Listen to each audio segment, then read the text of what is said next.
One of the hardest parts of getting older is feeling like something's off in your body, but not knowing exactly what.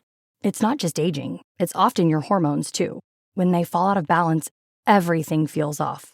But here's the good news. This doesn't have to be the story of your next chapter. Hormone Harmony by Happy Mammoth is an herbal formula made with science-backed ingredients designed to fine-tune your hormones by balancing estrogen, testosterone, progesterone, and even stress hormones like cortisol. It helps with common issues such as hot flashes, poor sleep, low energy, bloating, and more. With over 40,000 reviews and a bottle sold every 24 seconds, the results speak for themselves. A survey found 86% of women lost weight, 77% saw an improved mood, and 100% felt like themselves again. Start your next chapter feeling balanced and in control. For a limited time, get 15% off your entire first order at happymammoth.com with code NEXTCHAPTER at checkout. Visit happymammoth.com today and get your old self back naturally.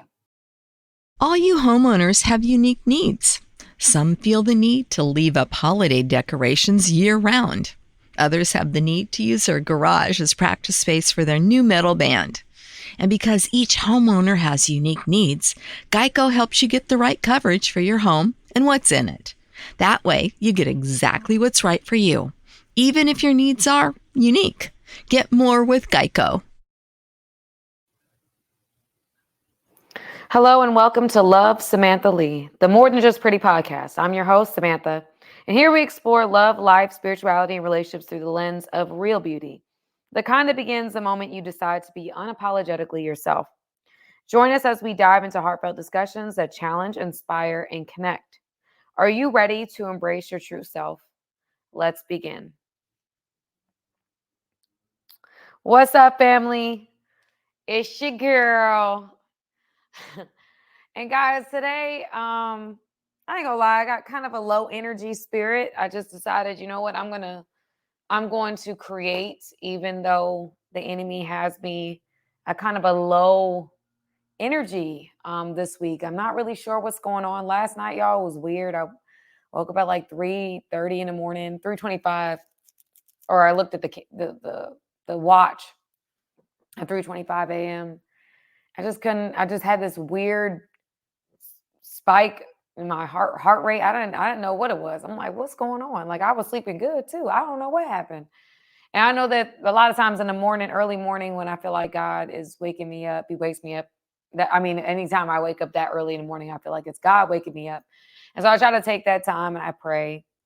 And I was praying, and eventually I was able to lay back down and rest and everything like that. And then today has just been a weird day, y'all. It's been a weird day. It just kind of feels like things are not where they should be. I'm not where I should be. It's just a lot going on. But yesterday, as I was walking outside and I was taking the trash out, might have been today actually, because it was when I was taking the trash out. I was thinking about what I was going to talk about when I went on this podcast. And it was a verse that came to mind. And I'm going to read it, or I'm going to read the verse to you. It's 2 Corinthians 4. It says, "We are hard pressed on every side, but not crushed. We are perplexed, but not in despair. We are persecuted, but not abandoned. Struck down, but not destroyed.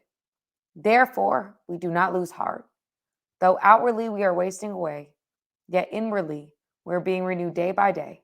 For our light and momentary troubles are achieving for us an eternal glory that far outweighs them all. So we fix our eyes not on what is seen, but on what is unseen. For what is seen is temporary, but what is unseen is eternal." And I've been thinking about my podcast. I haven't listened to them back, and I'm like, man, I'm probably so hype on here, and allowing the spirit to kind of move me. And I apologize for those who listen to me and like saying, "What? Why are you going up an octave?" I honestly can't help myself. When I start to feel that fire within me, I go with it, and I pray that God uses it. But today, I can probably guarantee you by the end, my octave is going to change. The fire is going to enter into my stomach, and I'm not going to be able to control it. But it's not to be the rah yell in your face type of person. It's just me going with the spirit, and I go. And so back to what I was saying. So This verse is going to be our main verse for today. Normally, I don't do this as verses and things like that, but today I felt in my spirit uniquely that this is what I needed to talk about. This was the verse. This is the verse. And so I'm going to go with it. It says, "We are hard pressed on every side, but not crushed, perplexed, but not in despair, persecuted, but not abandoned, struck down, but not destroyed, struck down, but not destroyed, struck down, but not destroyed. Hard pressed on every side, not crushed, perplexed, not in despair, persecuted, but not abandoned, struck down, but not destroyed." Y'all know the first thing that comes to mind right now is a movie that I used to love when I was growing up. It's Enough with J Lo in it. And there's a part in the movie where she's like, if you guys haven't seen the movie, I'm not gonna spoil it for you, but there's a part of the movie where she says a line, "It's never stop attacking." And so today, that is what we're gonna call this thing. Never stop attacking. Never stop attacking. This morning, you guys, I don't know, I've been praying about, I was nominated at UGA, the school, my alma mater. I was nominated to be top 40 under 40 for the year 2024. And I was late kind of submitting. I submitted right close to the deadline. So I wasn't technically late, but sorry, excuse me. It was later than what people I guess had already done. So I did it. I kind of like half did it because I wasn't really sure about it, whatever. I didn't even know if it was real or not. Turns out it was real. I had already submitted my application by that point.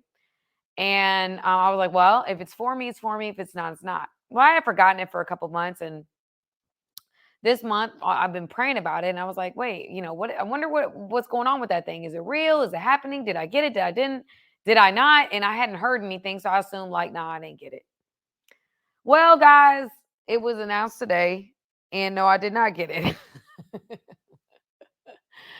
And I was mad, but I was like, okay, Sam, how can you, if it's for you, it's for you. One day it will be for you. And I was like disappointed because I was like kind of slick had my hopes up since I found out that like they were announcing it later. And then other things came on. Sometimes, y'all, just being real, I'm human. I go online. There's times where, you're posting content, you're trying to figure out new content, you're trying to get ideas. And I'm looking at some of the things that are being written to me, and like they're evil. Like they're like horrible comments, like comments on comments that I post on other pages. Like, and I'm looking at them like, where is this hate come? Like, what's happening today, Lord? Like, you wake me up early, okay? I finally get back to sleep. Then I find out that I didn't make this thing, that I was slick hoping for. Like a low key, I was like really kind of like, dang, that would be so dope to be 40 under 40. And I have opportunity to get that. I have some time before I get to 40. So it's not the end of the world. I'll make it one of these days, one of these years. But then on top of that, then I'm seeing all these comments. I'm like, okay, and I'm dealing with other pressures, other things. And I'm saying to God, like, God, okay, I'm trying very hard to not lose faith in this moment, but it's hard to see you right now. And I don't want to like get lost in the disappointments and the things that the enemy is throwing at me today, because I understand now what I didn't understand back then is that when all these back-to-back things happen, the tendency is to give up. The tendency is to get in your head. The tendency is to like spin in the negativity, spin in the disappointment, spin in all the things that you cannot control. And y'all, I want to do that, but I said no. I'm going to be productive. I'm going to do this podcast, and I'm going to let God use me, because I'm not going to let the enemy win. This is like a decision that I'm making. I'm drawing my line in the sand. I'm not going to let the enemy win. That I might be struck down. I might be perplexed. I might be hard pressed on every single side. There might be a lot coming at me, but I'm not abandoned, and I will not be destroyed. And I owe it to myself, and I owe it to everything that I'm trying to build to never stop attacking. So here I am. And I know that, and I'm not ignorant to think that I'm the only one that may feel that they're being hard pressed on every side, that they're perplexed, that they're being persecuted, that they're being struck down. But I would want to remind you from a hard place. I want to remind you from a place where I'm trying to actively affirm myself. You are not crushed. You are not in despair. You are not destroyed. And you are not abandoned. Therefore, do not lose heart. Though outwardly we are wasting away, yet inwardly we are being renewed day by day. For our light and momentary troubles are achieving for us an eternal glory that far outweighs them all. Therefore, we fix our eyes not on what is seen, but what is unseen. For what is seen is temporary, what is unseen is eternal. Everyone's talking about AI these days, right? This season on Compiler, we're diving deep into how AI is reshaping the world we live in. Join us for a new season of Compiler, an original podcast from Red Hat. Subscribe now wherever you get your podcasts. Are you feeling overwhelmed by hormonal changes? If you're a woman, you're not alone. With over 1,000 hormone disruptors in our environment, it's no wonder things can feel out of balance. On top of that, natural changes like PMS, menopause, and other life stages can leave you feeling tired, irritable, and trapped in a constant battle with your body. But here's the good news. You don't have to suffer through it.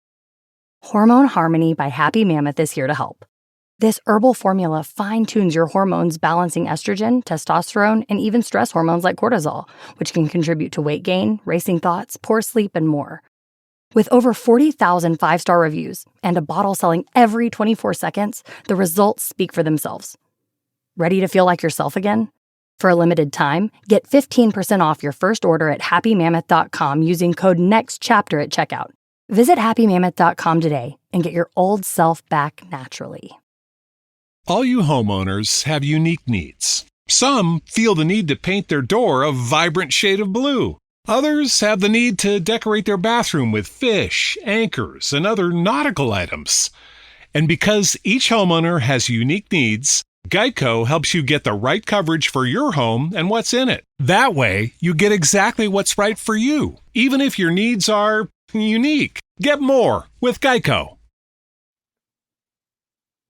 Family, every single struggle, every single thing that we're facing, every single thing that we're doing right now, what's happening right now, is achieving for us in an eternal glory that far outweighs them all.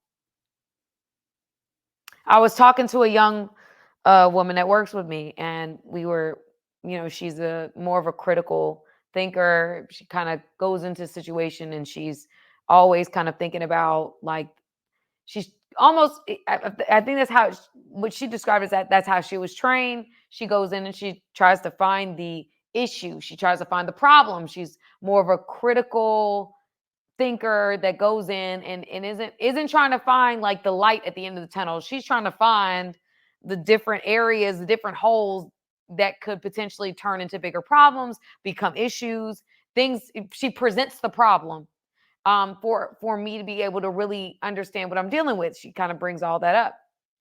And I was saying to her the other day, I noticed that every time we talk about something, like, you go straight to the negative. You go straight to what it could be. This could be a scam. This could be this. This could be that. Like, she's presenting all the negative alternatives. And she said, I was trained in my field. That's what I do every single day. I'm trained to look at what is wrong, what is happening. What do I need to look out for? This, that, and the third. And I was like, what's so crazy? I think that our minds do that anyway.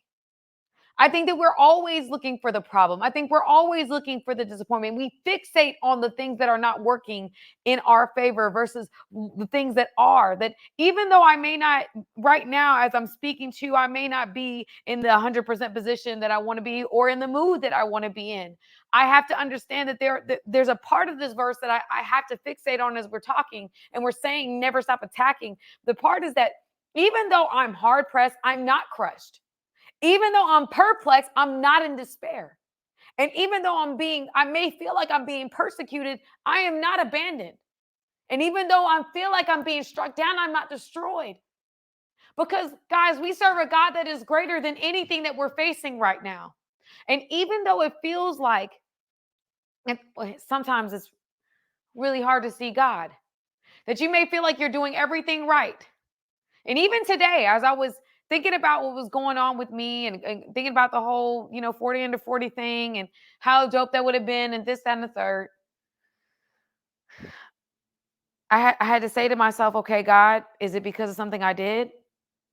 Is it because like I did something wrong, or maybe I'm not, there's areas, y'all, that I do need to grow in. And I feel like God is convicting me, and that's a thing that we've been, there's always something new in this journey with God, where you become more aware of yourself and more aware of areas of growth. And I think God told me it's a part of the plan. I started randomly listening to sermons anyway. I try to start my day off that way. And one of the sermons was talking about how Jacob was, just from the very beginning of his life, was named Jacob, and that was called heel grabber and deceiver and all these different things. And throughout his life, and even his family's life and his lineage, his line, nobody was perfect. There's a lot of chaos, a lot of confusion, a lot of things going on, from Abraham down to Isaac, down to Jacob. And he talks about how that even in the midst of Jacob being so far away from where he needs to be with God, God still has his hand on him. And one day, as he's going to meet his brother Esau, who he had did dirty, right? He had really pulled one over on Esau, because Esau, when he was hungry one day, and that's a whole nother sermon for a whole nother day. But Esau gave up his birthright, which is like the blessing from their father. He gave up his birthright for a bowl of soup, which is going into watch what you eat when you're hungry. Okay, watch the choices that you make when you're hungry. And that can go a lot of different ways. When you're hungry for company, when you're hungry for validation, when you're hungry for finances, when you're hungry for whatever that may be for you, for success, when you're hungry, watch what you eat when you're hungry. Watch what you eat when you're hungry. Well, Esau gave up his birthright because he was hungry. And, Jacob's father passed away, Isaac, and he ended up deceiving Isaac into giving him the blessing that goes to the first son, or the firstborn. And he dressed up like his brother. His mom helped him, and he ended up getting that blessing as well. And he left. Once that all happened, his mom helped him leave the country because his brother was going to get him. I mean, he was enraged. And so where the part of the story where the pastor kind of honed in on was how Jacob, in that time, he now had been asked to come back home. And he then had to finally face his brother, Esau, who he had did dirty. And so as he's traveling back, and he's kind of separating himself from his family and doing different things in order to protect his family and protect himself, and trying to mentally grapple with, like, what is this going to look like? How's this going to be? I'm so scared. I might lose my life. What should I do? He's just grappling with it. He ends up having a vision that's now called Jacob's ladder. And it shows that angels are ascending and descending from the earth. And what the pastor honed in on was, in order to ascend, you must be on earth, going up into heaven. And then there's some that are descending from heaven to earth. And he's like, there are some angels that we have on this planet and on this earth that may be protecting us despite ourselves. Because even in this moment, Jacob has not lived a perfect life. Jacob has gone his own way. Jacob has done his own thing. But yet, in this moment, he's also simultaneously seeing angels ascend from earth to heaven, and then descending from heaven to earth. And so he knows, and it's being revealed to him, that even though you have gone your own way, and even though you've made your own decisions, and even though you've lived an imperfect life, you've lived up to your name, I still had my hand on you. I still had my hand on you. The promise still stands. It still remains despite you. And so tying it back to the whole 40 under 40 thing, I was like, okay, well, it just wasn't my time. It just wasn't my time for that to happen. It will happen one day. I will have that honor, and it's going to be at a better moment in my life. And this, that, and third, just kind of speaking life over that. And then other things started being presented to me that were going on in my world that I want to pay attention to, but I have no control over at the same time. And I'm like, you know what? The enemy really does want me to be discouraged today. The enemy really does want to kick me while I'm down. And so I have to make a decision right now. Who am I going to be? How am I going to show up? How am I going to respond in this moment? So here I am on this podcast, letting you know that wherever you find yourself listening to this, that God's plan is God's plan, that God is sovereign, that He is good. And that even though it feels like you don't see Him right now, you don't understand what He's doing, what He's not doing, you don't understand the doors He's opened and the doors He's closed, you don't understand why you are where you are right now, I want to let you know that we serve a God that doesn't do anything inferior. He does exceedingly abundantly above all that we could ever ask, think, or imagine. That some of us think that our best days are behind us. No, but they're ahead of us. It's all about how you view it, what you believe, what you speak over your life. And so today I want to speak over your life.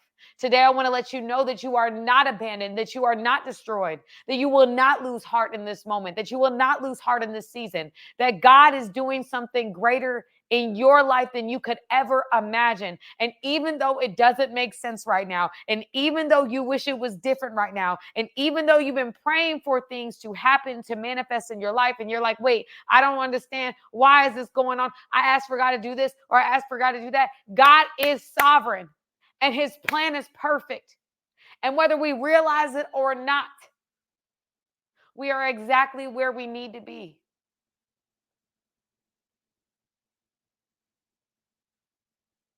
But even in the moments of being exactly where we need to be, there's a position, the only position that you can take.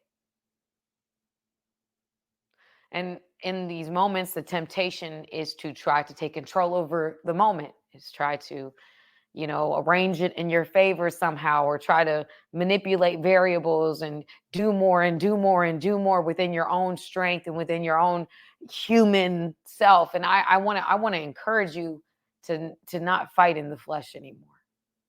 I think a part of my exhaustion, a part of my feeling like I'm spent, so I'm trying so hard in my flesh.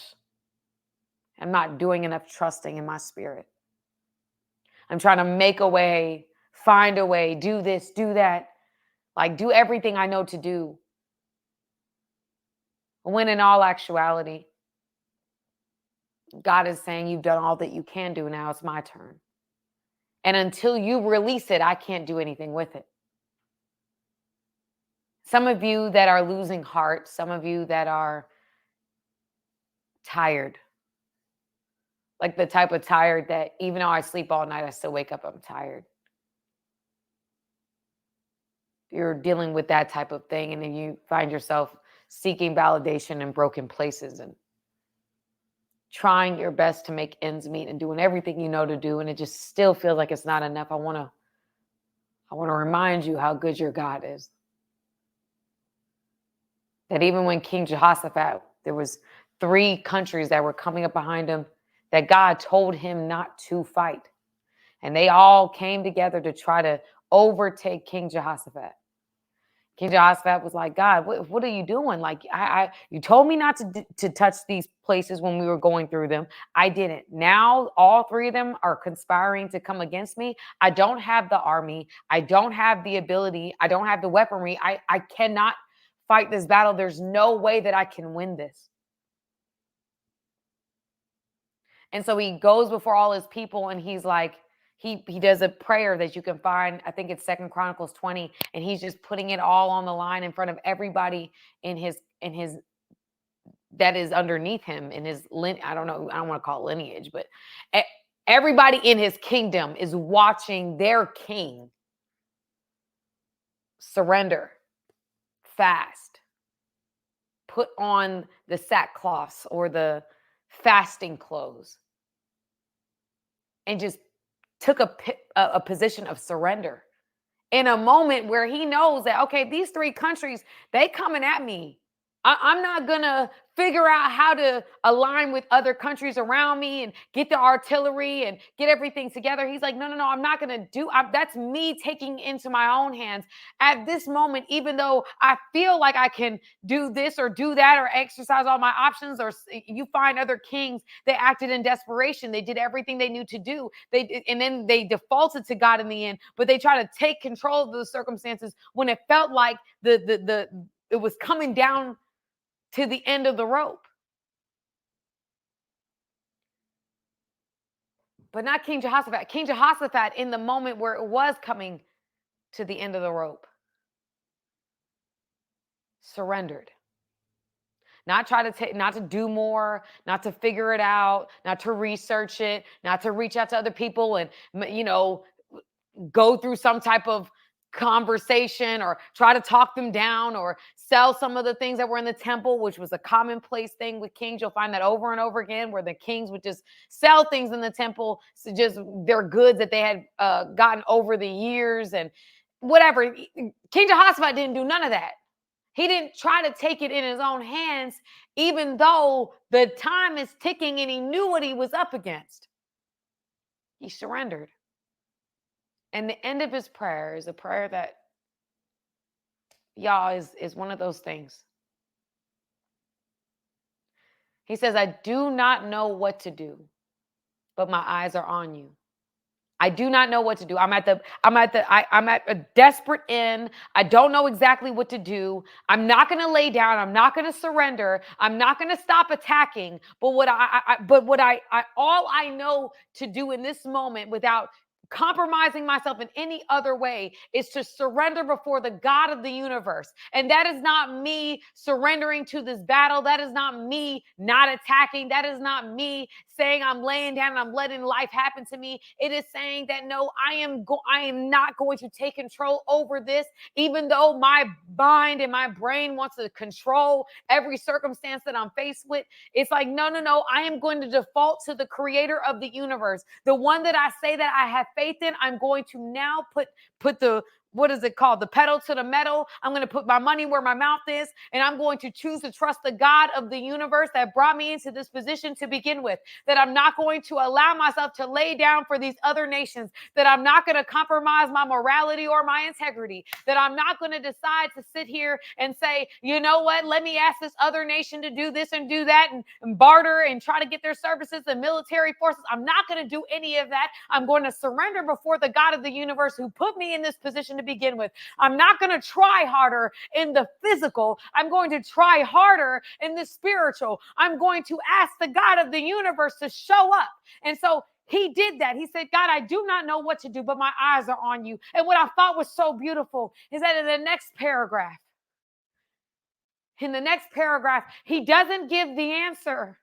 Come on. He doesn't give the answer to the person. God doesn't give King Jehoshaphat the answer. He gives it to somebody in the crowd that's watching him, saying, listen, hear ye, King Jehoshaphat, God told me something. God told me that he's going to show up. God told me that all we needed to do was march up to this hill, and we need to go there, and we need to put the tribe of Judah first. And at whatever, when God gives us a signal, all we have to do is make a loud sound. Judah means praise. Judah goes first. I need you guys to praise.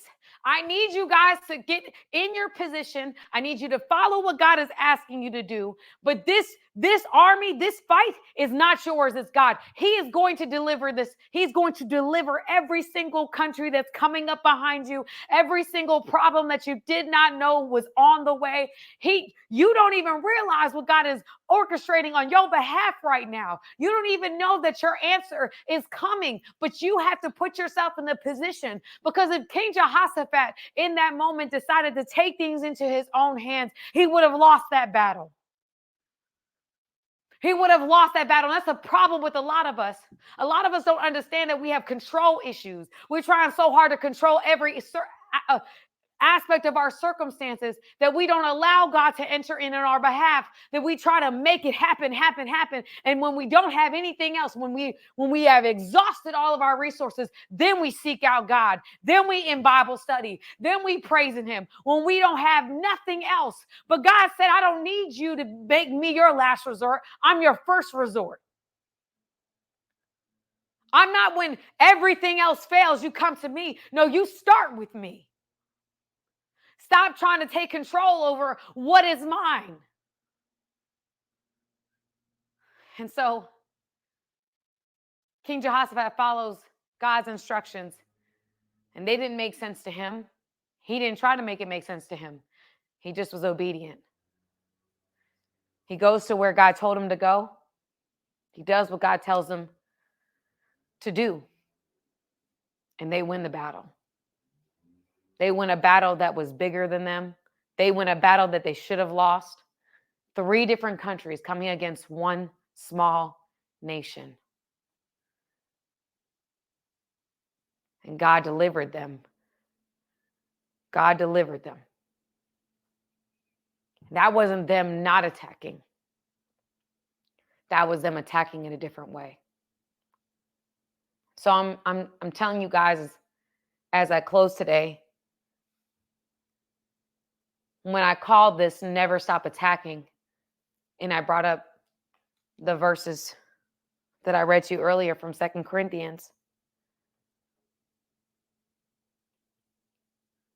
I've realized in this moment as I'm saying this to you, is that God is asking you to not lose heart. He's not asking you to try harder. He's not asking you to figure it out. He's asking you to trust that he already has. That a lot of us are trying to take control over what is his to control, that we're carrying God weight and we're not God. We are horribly inadequate. But I want to encourage you today that with God, you can overcome any circumstance that's coming in your life. That the answer may not come to you, but it may come to somebody else. But it takes us surrendering and saying, God, listen, I do not know what to do. I surrender before you. I'm not going to try to make this thing make sense. I'm going to trust you. I could try to take this in my own hands, but I'm going to trust you. I don't understand this, but I'm going to trust you. People might look at me like I'm crazy, but I'm going to trust you.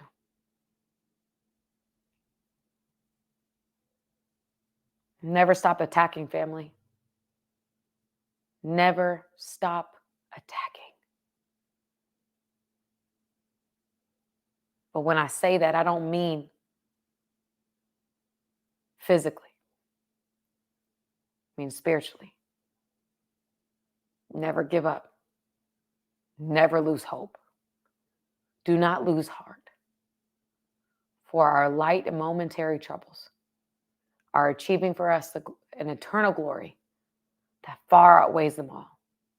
So we fix our eyes not on what is seen, but what is unseen.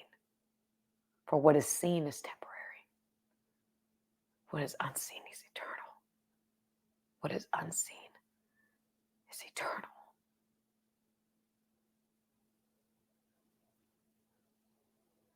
Therefore, we do not lose heart. I'm going to read this verse again. Sure, you are pressed on every side. But my friend who's listening, you are not crushed. You may be perplexed, but you are not in despair. You may be feeling persecuted, but you are not abandoned.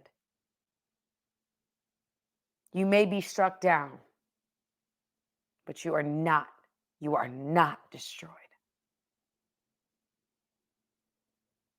God has the final say. And he does not come when we want him to. He comes right on time, every time.